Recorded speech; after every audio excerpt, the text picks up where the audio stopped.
Hello everyone. तो हम आज बात करने वाले हैं पवन सिंह जी के एक बहुत ही बेहतरीन बोलबम सॉन्ग के बारे में, जिसका मोशन पोस्टर और पोस्टर दोनों आ चुका है। और इस गाने को लिखे हैं भागीरथ पाठक जी, और इसमें म्यूजिक है शुभम राज SBR जी का।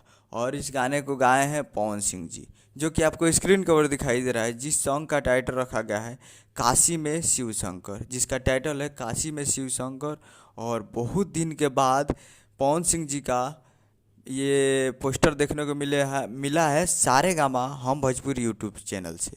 जी हाँ, सारेगामा हम भोजपुरी यूट्यूब चैनल से बहुत दिन के बाद, लाल घंघरा के बाद बहुत दिन के बाद ये पोस्टर देखने को मिला है, वो भी बोलबम सॉन्ग काशी में शिव शंकर। बहुत ही तगड़ा गाना आ रहा है और मोशन पोस्टर आ चुका है, तो आप लोग जाकर सारेगामा पे देख सकते हैं। और बहुत जल्द टीजर रिलीज होगा, उसके बाद से वीडियो रिलीज होगा, तो 1-2 दिन वेट कीजिए, जल्दी आएगा। और जाइए और जाकर सारेगामा पे मोशन पोस्टर को देखिए और प्यार दीजिए। काफ़ी बेहतरीन वीडियो मोशन पोस्टर है, जाइए देखिए। उम्मीद करेंगे वीडियो अच्छा लगा तो चैनल को सब्सक्राइब बेल आइकन प्रेस करें। तो कैसे कैसे लाल यादव जी और पंछी की जगह लेटेस्ट न्यूज लाते रहे। वीडियो को एक लाइक कीजिए। मिलते अगले वीडियो में। जय हिंद, जय भोजपुरी।